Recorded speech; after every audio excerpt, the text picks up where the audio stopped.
రాబోయే రోజుల్లో ఒంటిమిట్ట మండలంలో ఏ ఎన్నికలు జరిగినా తెలుగుదేశం పార్టీ విజయం సాధించాలని నినాదంతో కార్యకర్తలు బలంగా పనిచేయాలని రాజంపేట టీడీపీ ఇన్ఛార్జ్ చమర్తి జగన్మోహన్ రాజు టీడీపీ శ్రేణులకు పిలుపునిచ్చారు. కడప జిల్లా ఒంటిమిట్ట హర్ద హోటల్లో జరిగిన మహానాడు కార్యక్రమానికి ఆయన హాజరయ్యారు. ఈ సందర్భంగా నాయకులు ఘన స్వాగతం పలికారు. మహానాడు కార్యక్రమంలో పాల్గొన్న నాయకులు కార్యకర్తలను రాజు ఆప్యాయంగా పలకరించారు. అనంతరం మహానాడును ఉద్దేశించి ఆయన మాట్లాడారు. ఈ కార్యక్రమంలో జెడ్పీటీసీ ముద్దు కృష్ణారెడ్డి, మండల అధ్యక్షుడు గజ్జల నరసింహారెడ్డి, ఎస్వి రమణ, బొబ్బిల్ రాయుడు, సాలాబాద్, బుజ్జి, క్లస్టర్ ఈశ్వరయ్యతో పాటు పలువురు నాయకులు పాల్గొన్నారు.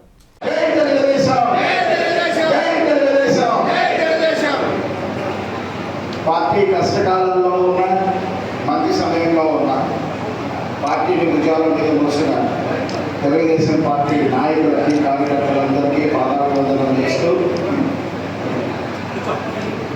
ఎంతో కష్టకాలంలో ఒక పక్క రాక్షస పాలనలో బయటికి రావడం కష్టమైనటువంటి సమయంలో కూడా మీరందరూ ముఖమైనటువంటి ధైర్యంతో పార్టీకి అండగా నిలబడ్డారు. ఎంతో ధైర్యంతో కార్యకర్తలందరూ పార్టీకి ఎన్నుదలుగా నిలవడం వల్ల నారా లోకేష్ గారి స్ఫూర్తితో మనం అఖండ విజయం సాధించి మరి అధికారంలోకి వచ్చాం.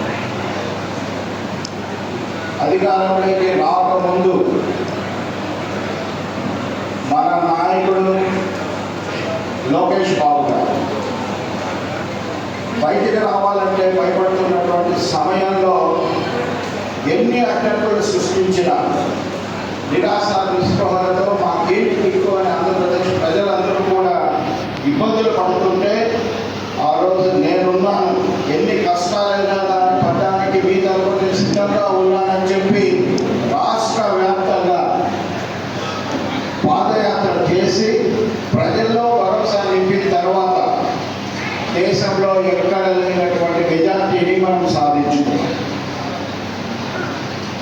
తర్వాత అధికారంలోకి వచ్చాం. వచ్చిన తర్వాత అభివృద్ధిని పరుగులు తీస్తూ ఉన్నాం. మన ఒంటిమిట్ట మండలానికి వస్తే తెలుగుదేశం పార్టీ వల్లనే చంద్రబాబు నాయుడు గారు అధికారిక రామ కళ్యాణానికి మన ఒంటిమిట్టలో అధికారిక కేంద్రంగా ప్రకటించిన తరువాతనే ఒంటిమిట్టలో అభివృద్ధి అనేటటువంటిది ప్రారంభమైంది. అప్పట్లో ఒంటిమిట్ట అభివృద్ధి కోసం శ్రీరామ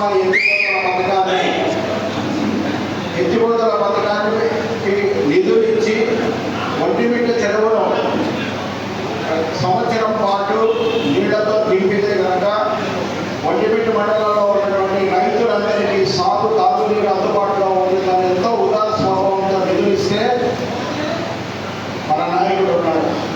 పేదవాడు, పేదల భూములు ఎవరి దగ్గర, ప్రభుత్వ భూములు ఎవరి దగ్గర ఉంటాయి?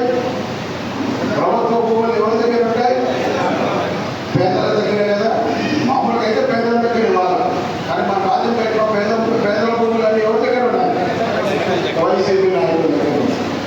అంటే ఇక్కడ నిరుపేదలో కనిపేద రీతిలో తెలియదు. వాళ్ళు వేల ఎకరాలు, ఒక నిరుపేదకి ఇస్తే 5 ఎకరాలు ఉంటుంది. మనోడు ఎక్కడ చూసినా కానీ వందల ఎకరాలు ఆక్రమించినారు.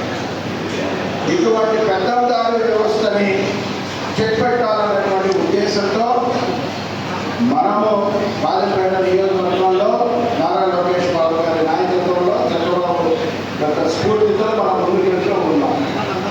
ఇందుకు ప్రత్యేకంగా మీరు చేసినటువంటి పెద్దందారి పనులు మాకు ఇంక అవసరం లేదు, మిమ్మల్ని మేము ఓడించడానికి సిద్ధమని చెప్పి